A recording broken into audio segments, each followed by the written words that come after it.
Yo, what's good, YouTube? What's good? It's Stormy B Man, and I am back welcoming you to another Kung Fu Film Focus for this Saturday, April 17th, 2021.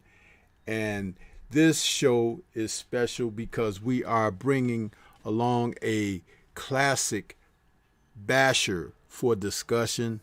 The topic of the day, Kung Fu, and the film is known as Queen Boxer, aka The Avenger, from 1972. This film was put together by an independent film company called Fung Ming Motion Picture Company. And it was one of those startup companies that decided to get into the fast cash dash that was the Kung Fu genre of the early 70s. It was a big, as they called it, boom in martial art films. And so therefore, a lot of triads and businessmen combine their monies to produce these small independent film companies to try to cash in on a genre that was starting to see a tremendous windfall of income. Cheap budgeted films that got put out, cranked out like manufacturers. And this was something that the industry just, it took by storm. And a lot of people weren't expecting things to go like they did. And however they did, but the industry was never the same. The film industry of Hong Kong. So Queen Boxer from 1972 is our film and discussion for today. I want to say salute to everybody that's out there. And we have already, I see, I had to watch me minding my productions here. Already I see we have my brother Taylor Bell out there in that super chat. He says, can't wait for this one, Stormy B, man. Yes, sir, man. This is what we do over here when it comes down to the Kung Fu. You know, Stormy don't hold nothing back, man. We like to get right down into it and talk about these, what I consider golden gems from an era gone by. Yes, sir. And if you're fortunate enough, like myself, you've been able to catch stuff on DVD, Blu-ray, now even streaming. I know Amazon Prime offers a lot of the titles that are most familiar, but they still don't have the nitty and the gritty that Stormy B Man can delve into the deeps of. I want to take a moment to recognize some other people we got out here. OG Eric in St. Louis, and Jamil Allen, aka Jelly Bean, is out there. Says salute OG. And Canadian Maple fan says, salute Underground Brother. Yes, sir. So we're here, man, to talk about this film that was, for me, it was a gem for 1972. I was still a little one, you know, but my dad used to take us every Friday or Saturday to the drive-in, if not the movie theater. And that's where I was able to catch a lot of these classics, man. And for this particular film, Queen Boxer, it starred Chia Ling and her first starring role. The funny thing about Chia Ling is that she became quite a respected performer in the industry, man. Chia Ling was a martial artist and actress, and this was her first feature film. And as I did my research on Queen Boxer, which is, I'm glad I did, because I was going to just talk about the film, excuse me, from my recollections of it. But I decided to look a little deeper into certain aspects of this particular production And boy, did I find a couple of gems in there, which I will share with you today. Chia Ling is a Hong Kong actress, retired now, but in the early 70s, she started her career off with 2 films, and Queen Boxer was her first leading role starring film. And this film, as I said before, produced by the Feng Ming Motion Picture Company, was produced with also the executive producer on the film and director was someone by the name of Yu Feng Chi. Now, Yu Feng Chi, all these years, I thought Yu Feng Chi, because I hadn't looked that up, was just another one of those Taiwan directors, you know, from the Orient and everything. But lo and behold, ladies and gentlemen, I found out that Yu Feng Chi, full Western name, Florence Yu Feng Chi, was a woman. Now, the interesting aspect of this was that for a woman to direct a female lead in this particular film, in this particular genre, was something of notoriety. This was not thought of in the heat. You have to understand, in 1972, the biggest box office selling film was Bruce Lee's Fist of Fury, followed by other titles such as Shaw Brothers, Blood Brothers, and I'm sorry, Blood Brothers was 73, not 72, but they had a film called The Boxer from Shanghai, which this film is actually a direct related film because of the characters involved, but it's not a sequel because Queen Boxer was made in Taiwan and The Boxer from Shanghai was made by the Shaw Brothers in Hong Kong, Run Shaw's studio.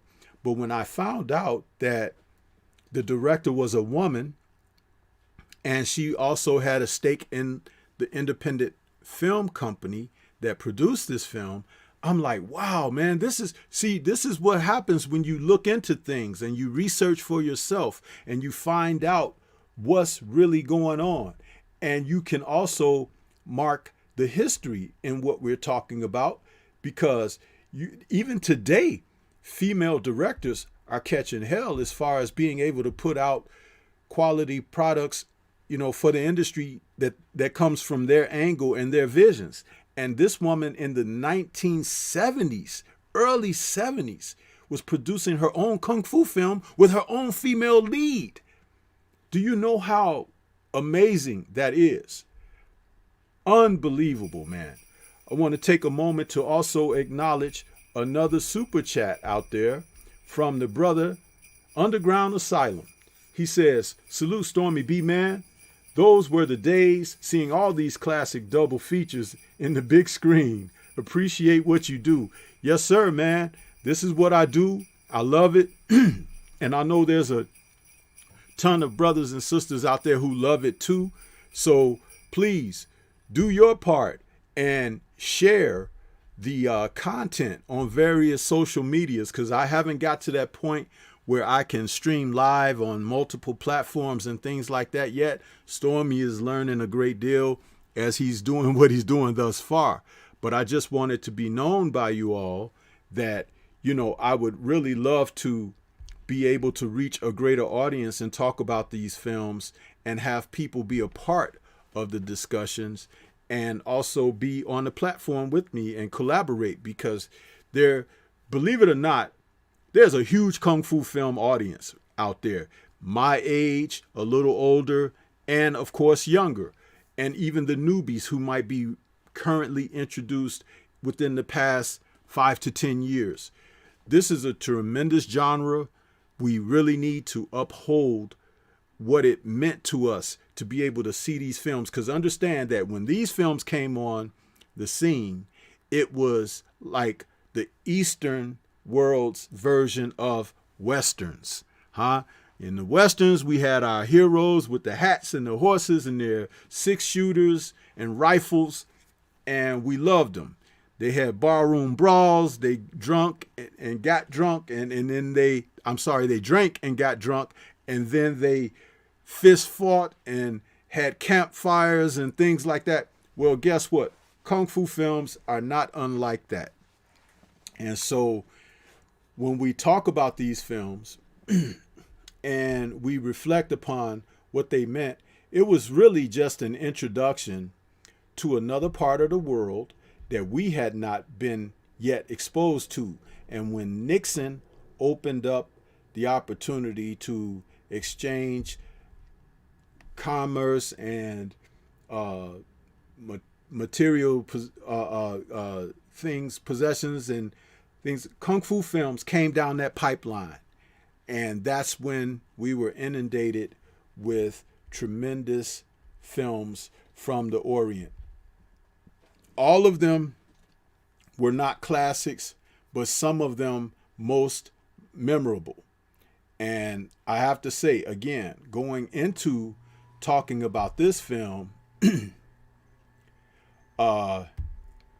we have to acknowledge what preceded it.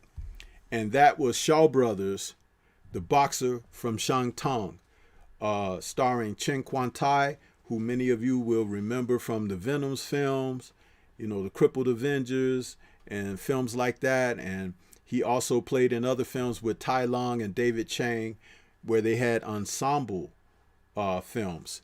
And that was really his notoriety through Shaw Brothers. But Chen Quan-tai also played in independent films. He was action choreographer for a number of films, like a film like The Chase, also known as Shanghai Killers, which is a film that I did review earlier. It's in my archives. It's still available for you to go and check that review.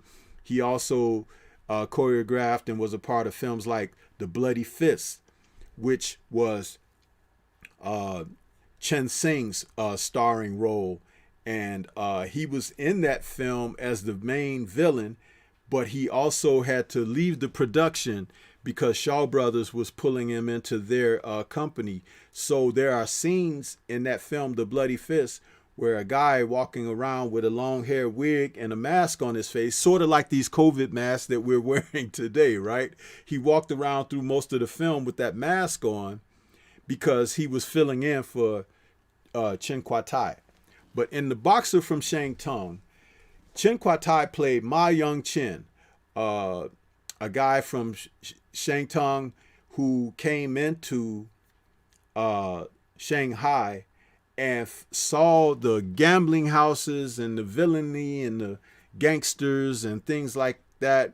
And he wanted to put an end to the nefarious dealings and how those gangsters and the brothel owners and the gambling house owners, how they really took advantage of the common man. So he played devil's advocate and became a hero to the people. But he was hacked to death by these gangsters with hatchets. And it's really a true life character that he was playing in this film. Also, later in 1972, we saw another famous Hong Kong and now Taiwan actor play the same character, and that was Jimmy Wong Yu, who played this character, Ma Ying. And again, similar to the Shaw Brothers film of Boxer from Shanghai, we got to see Jimmy Wong Yu play Ma Ying as a rebel-rousing guy who went against the baddies in the film. And one of the things about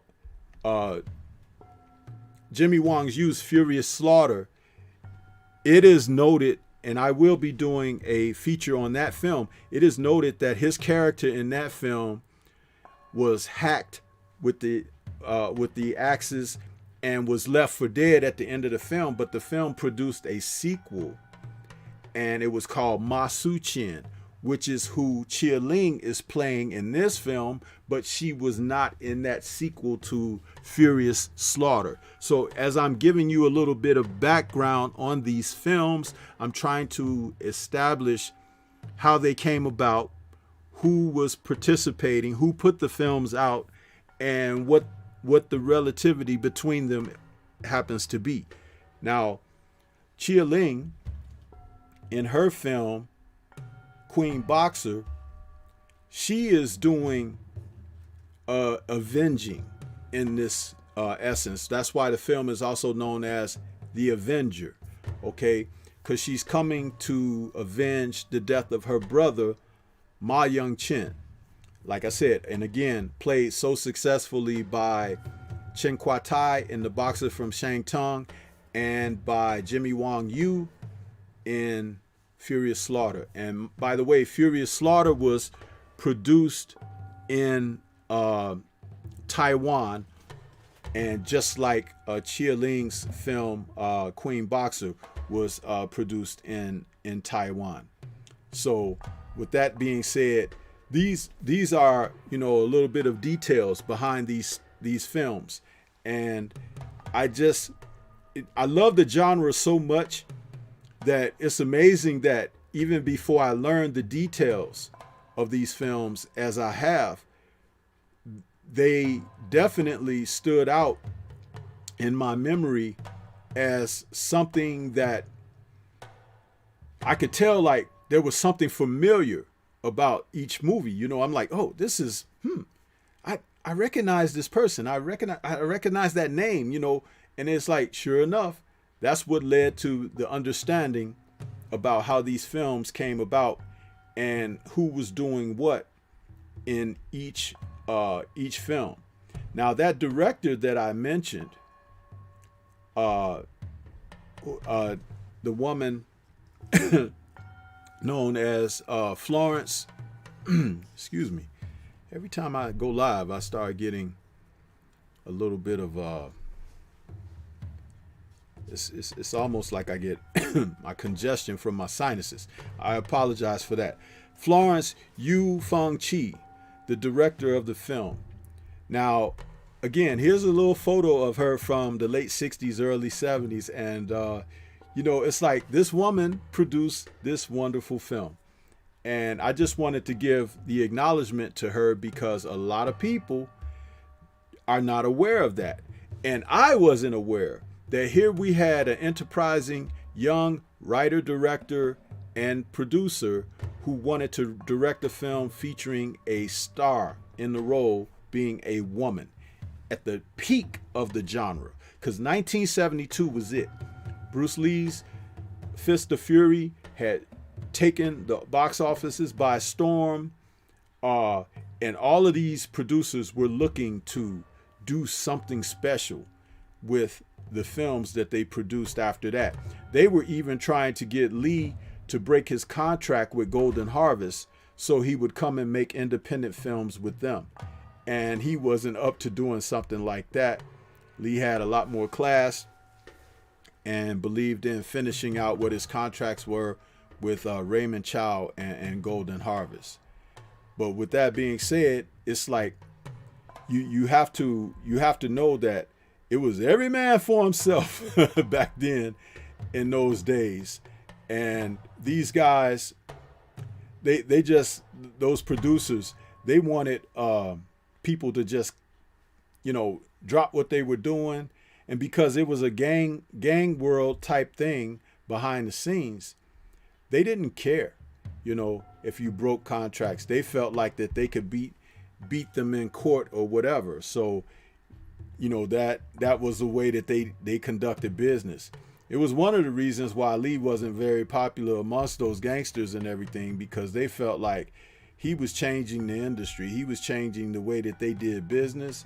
They didn't care for that too much, and they wanted to get him out of the way, really. It was like they you know, if he wasn't going to work with them, they wanted to see him go somewhere else.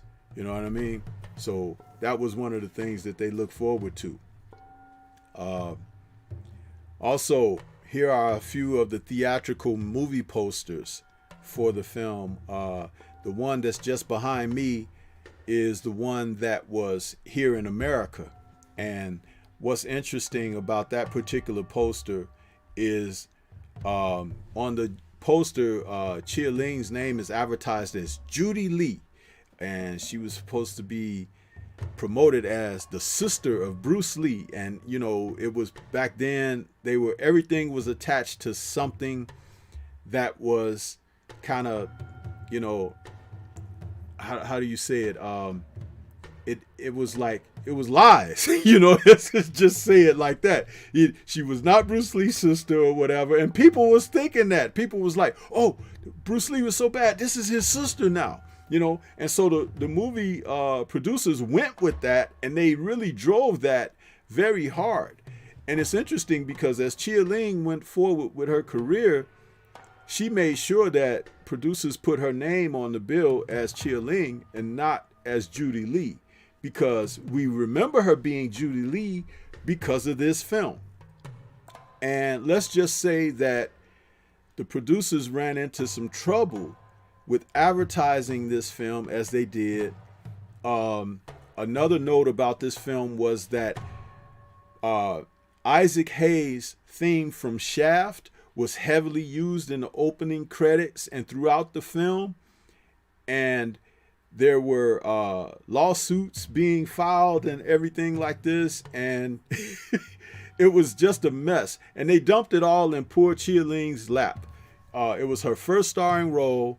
Everything got blamed on her. And I don't know how you blame her for the music tracks that was sampled from Isaac Hayes and things like that. But it was just thought that this production, because she was a star, which she wasn't. This was her first leading starring role, and the film was successful.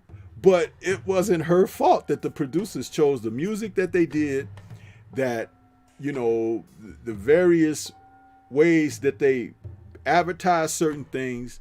And if you look closely at this poster behind me, I don't know that looks as much as a Chinese woman or a Japanese woman with what looks to be a Japanese, you know, robe on, and she's holding eyeballs in the palm of her hand with blood all over them. So it's like back in the 70s, man, they used to go all in on the movie posters, and people used to love them. You know, the posters, people used to ask to get copies of them and stuff like that. It was really something. But Chia Ling found her way after this being a tremendous martial artist in action films, and her library of films is tremendous. Excuse me. I have done other features that she's been in as far as talking about them, and going forward I will always, you know, make that note that this is the Queen Boxer from 1972, who she was known as during that stretch. But film was very successful.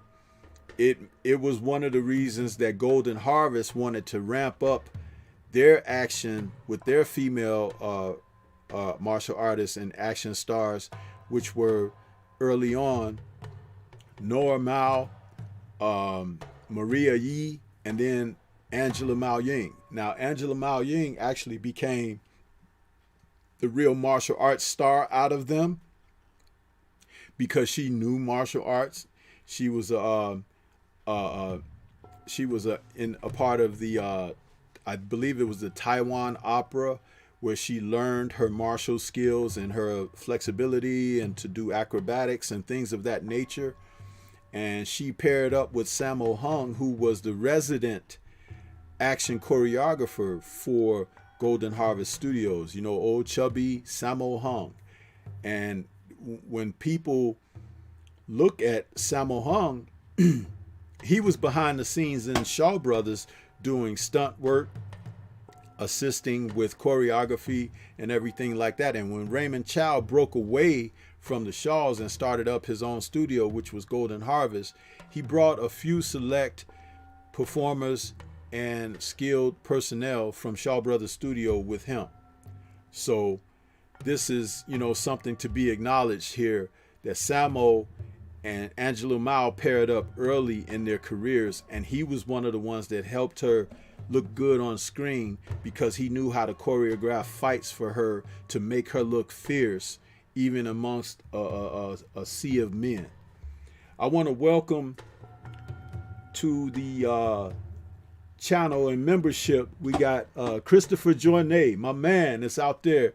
He is just joined up, and he's at the beginning level there. Christopher Journay, thank you so much for joining up as a member. That's right, that for anyone out there listening, if you want to become a member for Stormy's channel, you know, the badges and everything, the join button is now active, and you can become a member to the channel where you'll get exclusives like these Kung Fu film focuses and things like that, because I'll do some extra content for the lovers of this type of content.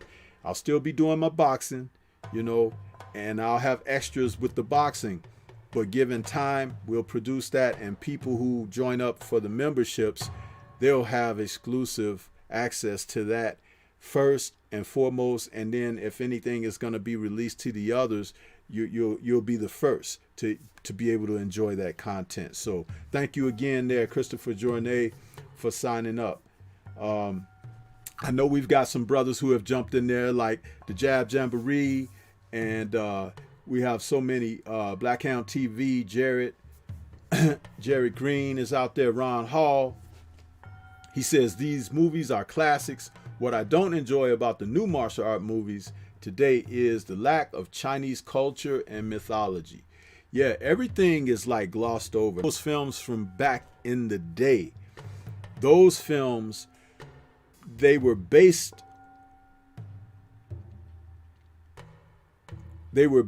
on history or historical moments and historical personnel, and because production values were relatively cheap, they focused on the action more, sometimes costumes and settings if it was a major studio like Shaw Brothers, but the writers always were forced to write something up really quick.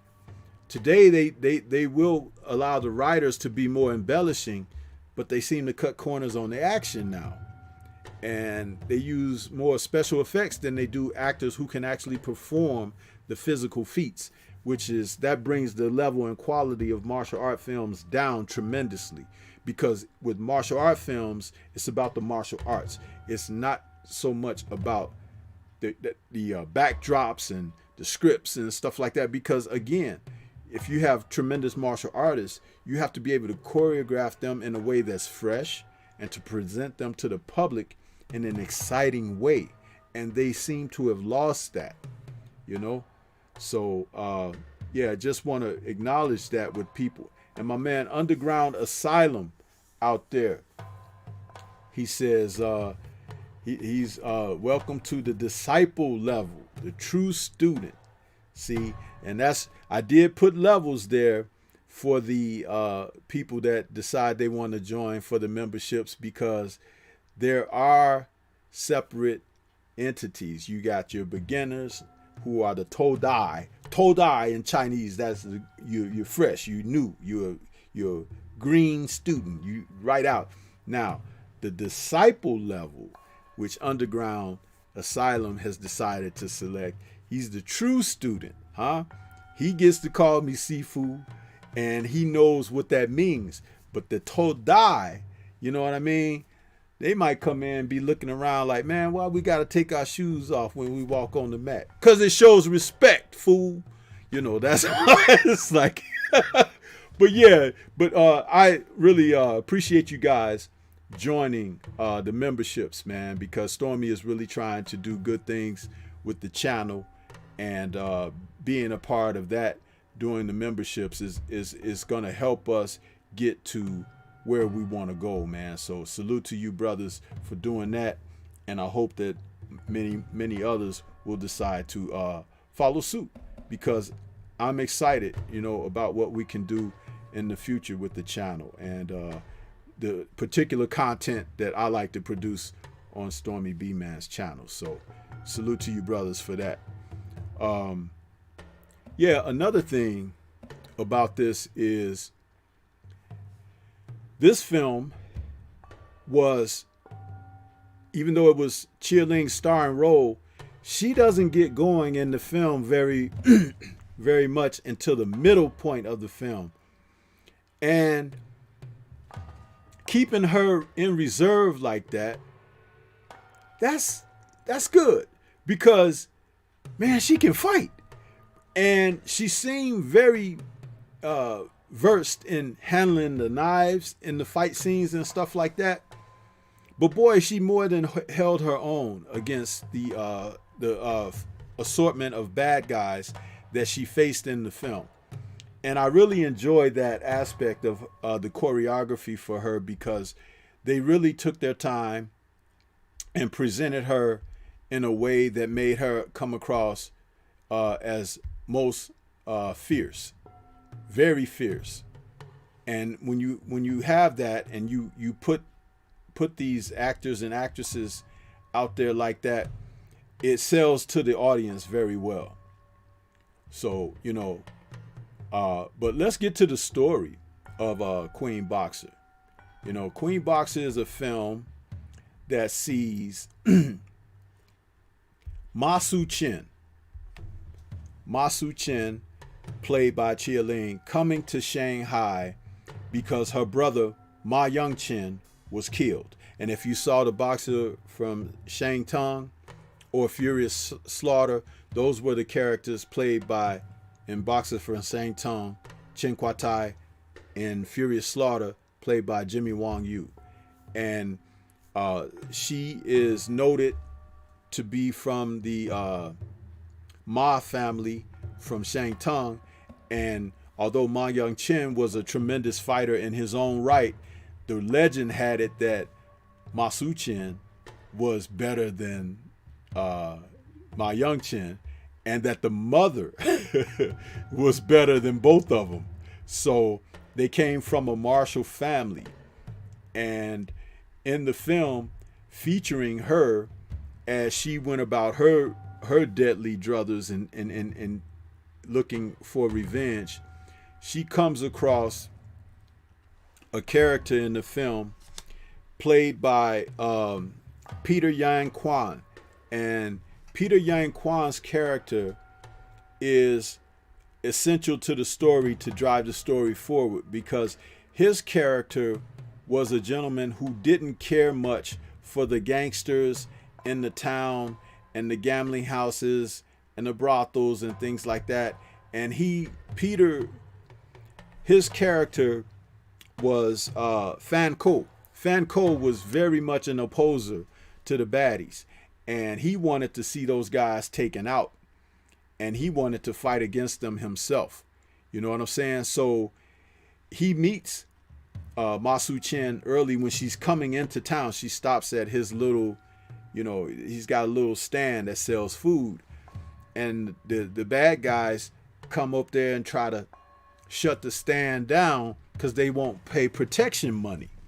Now, this is one of the normal things that took place, in Shanghai and in Hong Kong and, Shangtung or whatever, because the triads have always been around. They want money. They come and they take the money off of someone else's back and sweat. So the gangsters would come in, and of course this led to fights. But Fan Kao's character was opposing to the gangsters. So he was always going to stir up trouble wherever they were. And the main villain, Pai Ali, is Boss Pai, also known in the film, was the one who was responsible for Ma Su-chen's brother's death. So she was looking for him in particular. And as long as she followed this path where she saw, when she saw Fan Ko, she knew she would be on to eventually finding out who Pai Lai is, and she did find that out. And she also sought to get him. And it's funny because Pai Lai was a guy who had an European man around with him all the time. The guy carried a gun, and he was kind of like a international villain for Boss Pai. He helped Boss Pai do stuff from the Western way of doing things. So Boss Pai was taking tremendous advantage of the people in his village and stuff like that. And it was good that Fan Ko wanted to see him brought down and brought to justice. And even when Ma Su-chen came to town, for her to want to avenge her brother's death, they both had the same objective, to get rid the town of these dudes, but for different reasons. And that created a little bit of friction between the two of them because they didn't want the other's help. And so, it created that kind of dynamic. And as we saw the film progress on, there was tremendous conflict in the film, which led to many people dying. And Boss Pie, he had a particular karate, well, I said karate, forgive me, that's blasphemous. He had a particular kung fu expert in his graces, and they show him early in the film, a gentleman with he kind of had a Mo Howard haircut and a mustache, real thick mustache. And they showed him training and doing his kata and everything. He was supposed to be a fierce fighter. Well, when Ma Su-Chen got a hold of him, that let you know how good she was, because she beat the crap out of that dude. And he was supposed to be their most fierce fighter. But no, she took care of business with him. And I like that because the film was shot in a way where there was constantly a build-up and a build-up. Like one situation is leading to another and another and another. Something, excuse me, that is sometimes lost in Kung Fu films. They forget to do that. They just give you the action so much, they forget to build upon the action. And this film did that very well. Did it extremely well. And like I said, that's why I'm mentioning it. The guy was supposed to be a Kung Fu expert. And by the time Ma Su-Chen got to him, you saw he really wasn't an expert at all, not on her level. And there are some bad sequences in this film too, man. It's like there's some real, that lets you know the villains are truly villainous. You get to see where the bad guys get word that Ma Su-Chen's family is coming to town. Okay? And as they're coming to town, Boss Pie gets word of that, and he says that, her whole family is supposed to be good and a bunch of good fighters. So he sends his guys to meet them, and it turns out that it wasn't Ma Su-Chen's family. It was actually Fan Ko's family who was coming to meet them, meet Fan Ko. And when they got off the train and they were walking through the village, Boss Pie's villains attacked them, and wiped them all out. And the funny part about that was this: they thought that they were wiping out Ma Su-Chen's family. So they were thinking like, oh, this wasn't hard at all. This was easy work, right? Well, the only thing they did was make the heroes of the film even more angry toward them and sought, even more vengeance.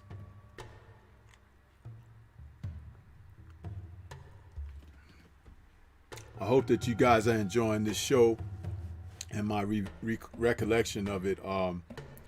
This is a good Kung Fu film. One that I could recommend to anyone. And for those of you out there that like to watch the ladies do their thing, this is one of the best.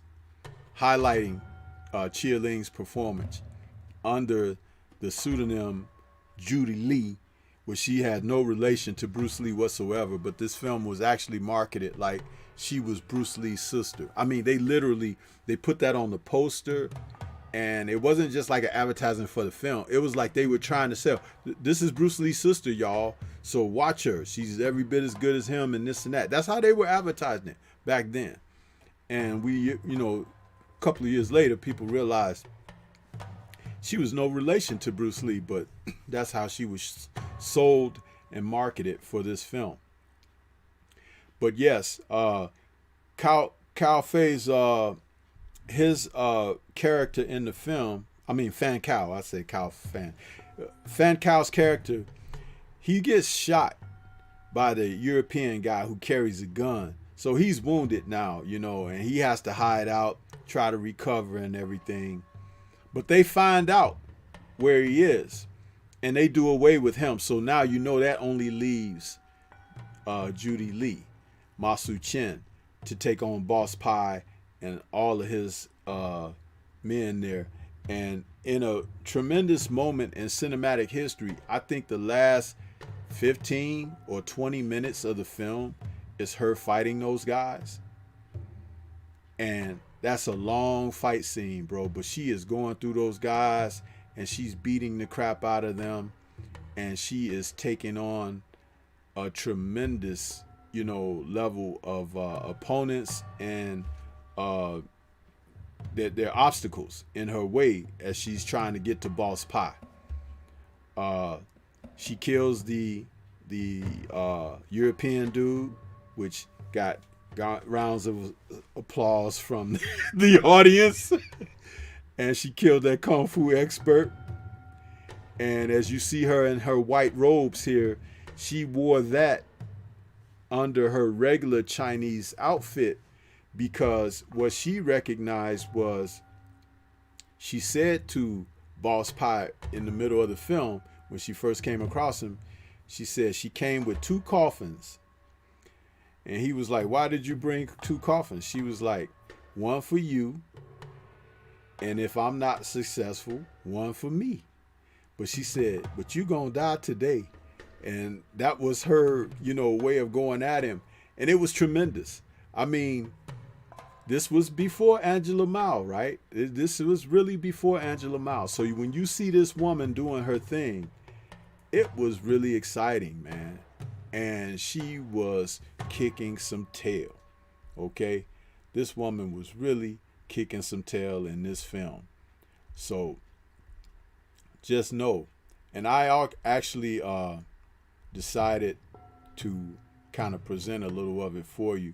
Hopefully I don't get copyrighted on this, but Stormy try to take some risks from now and then, time and time again, because we have to tantalize you with some of the footage so you could really see what was interesting about these films.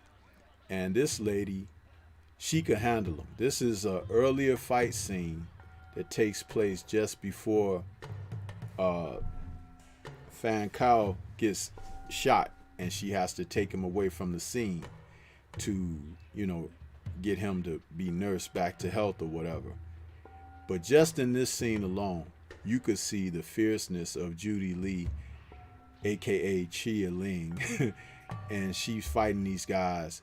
I wonder how many retakes they had to do for certain shots and everything, because she seems flawless on screen with the way that she fights, the way she handles herself, the way that she goes after these men that she takes on in multiple situations.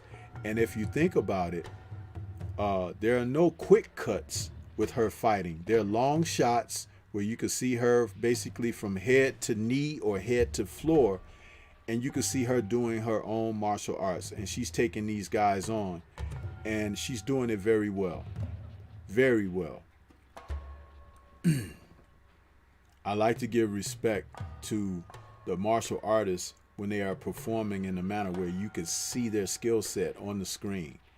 You just look at this woman and you see what she's doing.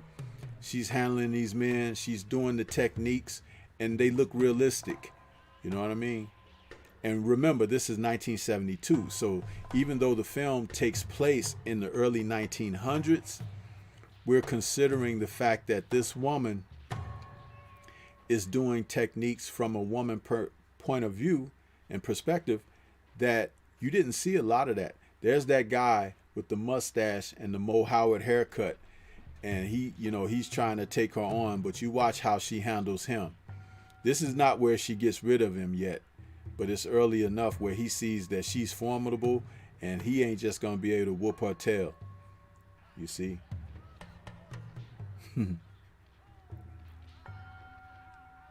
She's a tremendous fighter, man. Look at her. She's taking on assortments.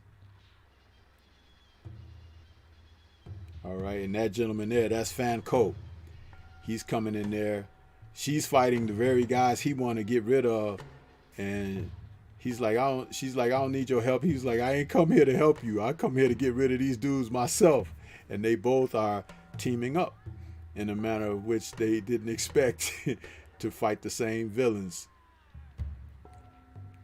As you can see, that's Boss Pie staring down from the balcony up there, and standing next to him to his left is that European guy that I was telling you about, you know, helping him do nefarious deeds.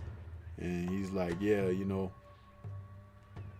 Boss Pie pays him to kill people with his gun because, you know, he's a good shot and all of that. And when he shoots people, you know, it's like easier death than the kung fu fighting that the fighters know of, and the knives and hatchets and stuff like that. Just pull out a pistol and you blow someone away. That's the Western way, right? But the Hong Kong, Asian, Taiwan guys, they just, you know, they use hand-to-hand combat, if not knives, swords, and you know, and weapons. So, but this is a tremendous scene, seeing these guys. And this is not even the end of the film. This is like midway through the film. This is when you get to really see her throw down for the first time on a real consistent level of taking on opposition. But the finale is even more amped than this. That's why I said the last 20 minutes of the film, maybe if not 15, is basically her taking on these guys. And this scene was basically a 7, almost 8-minute scene. So it's like, you think about it, you like, whoa, you know, she could really throw down, and she's doing her thing. So, but yeah, buddy, what a fight for the build up for the end fight, you know.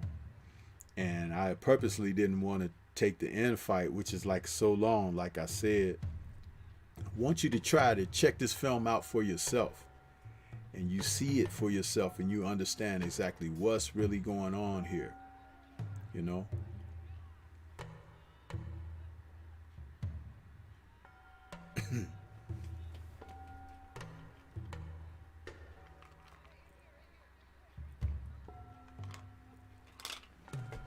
Now this gang of people running up there, that's Fan Co's team of guys. They've come to help him out.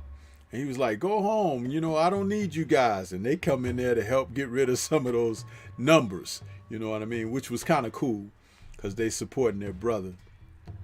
But in the Chinese films, you know that the baddies are always really evil to the villagers and stuff like that. So when they slaughtered this man's family and stuff, and he found that out, that's when he came to this fight scene, because he found out from the young man that was a good friend of his, when he sent him to the train station to meet his family was wiped out. And that's who told Fan Co, who wiped out his family, Pai La Li's baddies, you know, his gang. So that's when he came to the scene here to find Chia Ling dusting these chumps off, you know, in a fashion that only she can do. So, but look at her, she twisting their legs and stuff, she's jumping down. Man, this lady is bad, bro. I used to love these women, man. Chia Ling, Angela Mao, although Angela Mao was my heartthrob, man. That lady there, something about her little tiny behind, it's like, man, she was something else to me, man. But Chia Ling, probably a better fighter than even Angela Mao. Probably. And she looked a hell of a lot more convincing in this, her starring role, than Angela looked in quite a few films. It's just something about her performance here that Chia Ling is to be respected, man. So, yes, sir.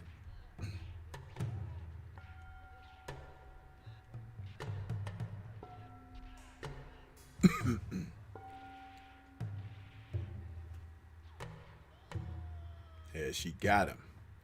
That's the end of him. So, Pai Lai Li got to face her later on by himself. He ain't got his right hand gunman no more. So, But yeah, how about that, huh? But this is a tremendous thing, man. We talk about these kung fu films. Hey, it's something that I love. Love the kung fu movies. Queen Boxer, 1972, aka the Avenger, huh? And she gets revenge for her brother in an outstanding way because the film opens with the scene of her brother's death and what Pai Lai Lee does to him. And they didn't forget that at the end of the film, that she gave him retribution 100 times over. So you got to see the film to see what I'm talking about, but understand that that's exactly the way to do it. And for a kung fu film, I've heard like some of the guys who like to rate the kung fu films, like out of 5 stars, they give it 2.5. I give this film a solid 3. A solid 3. Especially when I found out that the director of the film is a woman, and the woman had a independent co-production company, and that she was trying to do something that no women were doing at that time. This is the height of the... Could you imagine, like, I can't even compare that to anything of today, because women are still catching hell, you know, trying to be to the forefront of doing something on competitive levels as far as, you know, careers and things like that. And back then, when these films were basically being made by directors, there were, you know, some of them were old guys, some of them were new guys, but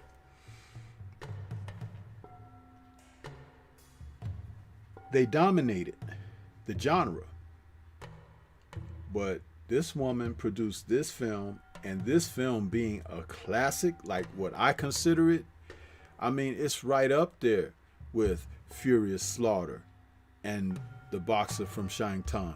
By the way, I did do a Kung Fu film focus on The Boxer from Shanghai. So if you go into my archives on my page and channel, you can look up, you know, Kung Fu film focus, The Boxer from Shanghai. It'll come up. And I did my review on that one already. I did that last year. So, but just think about it. A woman producing this film. I did not know that. I really didn't.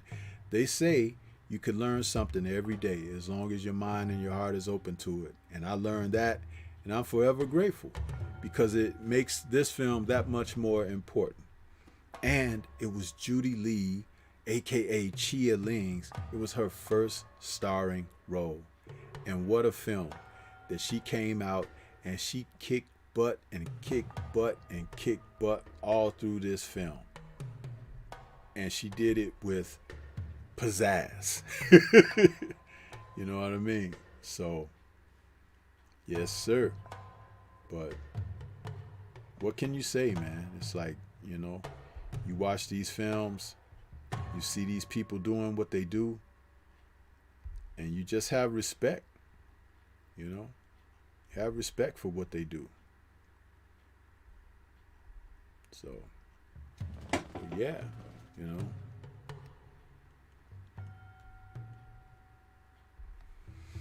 I see a lot of you guys out there,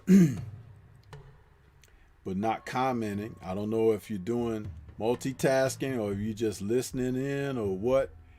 But as I was cooking on the show, just trying to let you guys know about this hell of a gem from 1972. This Kung Fu film focus is really a tribute to Judy Lee and Florence Yu Feng Chi, you know, because those two women collaborated and made a classic in the history of martial arts. And check this out. Word has it that this film was shot in 11 days. 11 days. Usually films take about a month, you know, give or take weeks and stuff like that. They say they shot this film in 11 days. And the music samples that they used from Isaac Hayes' Shaft and from some Shaw Brothers movies got them in trouble because this was an independent film company from Taiwan. And, you know, Run Run Shaw was really big at that time, and he was crushing the industry's smaller independent companies. And so when they came about with, you know, taking samples from anything that he had done, they tried to crush those people and run them out of the business.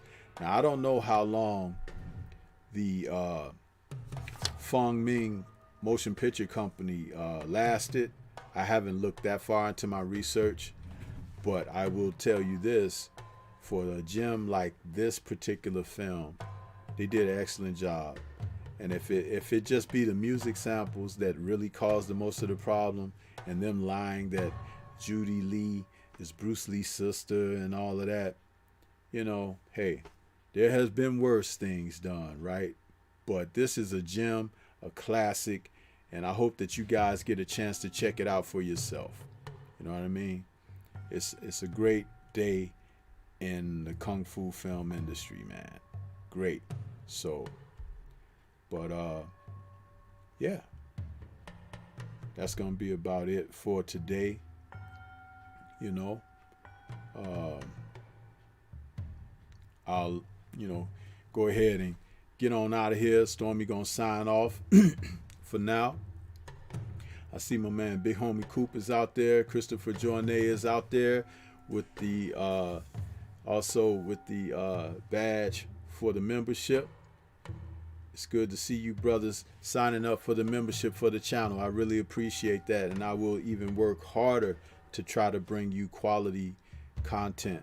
Just know, you know, you can see when I put these shows together like this, a lot of time and effort goes into this. Stormy just don't be talking crap and blowing smoke up somebody's behind, man. This is, you know, the genre, you know, and I try to do the best I can, and I'm gonna get better because I see that some of you really like what I'm doing, and I don't want to let you down. I want to keep it at a high quality and standard. Cooking with Sir is out there. I saw you. Said salute Stormy B, man. D Hodges had fell into the building. I see you, D Hodges. Appreciate you coming by. Ron Hall.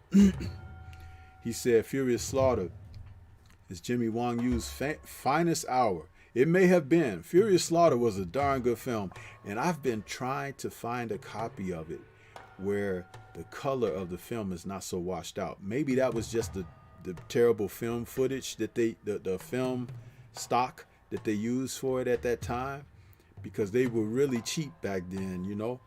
But I've looked up and found like a better copy of Jimmy Wong Yu's The Screaming Tiger, also known as The Screaming Ninja, or The King Boxer. Those films like that were shot, and even when they were put on DVD or whatever, they seemed washed out or whatever. But I finally found a German copy of The Screaming Tiger. Color is very good on it, and I'm hoping to eventually find a copy of Furious Slaughter, because I really love that film. Jimmy Wong Yu was really cool in that, and those were the kind of films that made him, you know, who he was as a character on film. Jay Gibson was out there. He says salute to Stormy B-Man and the chat. Salute to you. Black Ham TV was out there. He says smash the like button. Underground Asylum again, I mentioned. Who else? Yeah, I think that's about it. I covered everybody, because we had people, you know, they listen, but they don't write in. And some of the people out there that are Kung Fu film fans, and they just watching, you know. Why you come on in and talk with Stormy and let's enjoy these films together? You know what I'm saying? It's like, that's what it's all about, man. D Hodges says, a great show, OG, LDBC, salute, chat and family. Salute to you. And Underground Asylum says, another great breakdown of a classic. I appreciate that, Underground.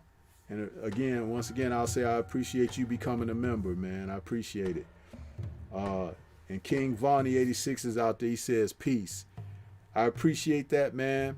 I'm going to get on out of here. Let you guys get back to your Saturday. And you know, you got some fights coming up. I think Demetrius Andrade is coming up on DAZN pretty soon. I just going to go ahead and get on up out of here, man. Catch you guys. All right. Stefan Young is out there, says, salute, Stormy. I'm going to catch the replay. Please do, bro. Please do. And like I said, you can share this on other social media sites. I know on Facebook there's some Kung Fu communities on Facebook. Share them there too. Bring them over here so we can have a huge audience of people talking about the films that we love. That's what it's all about.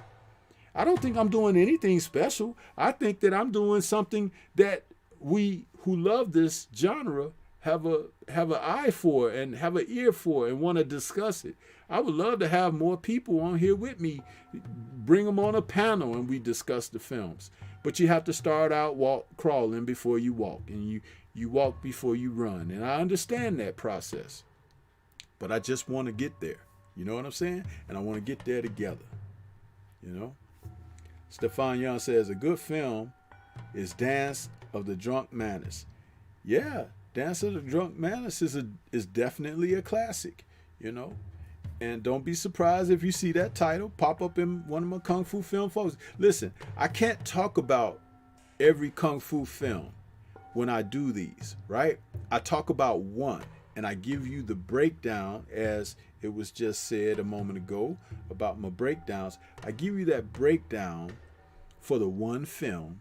We talk about it in detail, and then the next time I bring another film.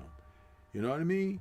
This lets you know I'm not just glossing over it, because just because I've seen a few hundred films, that doesn't mean that I could talk about all of the few hundreds. You know what I mean?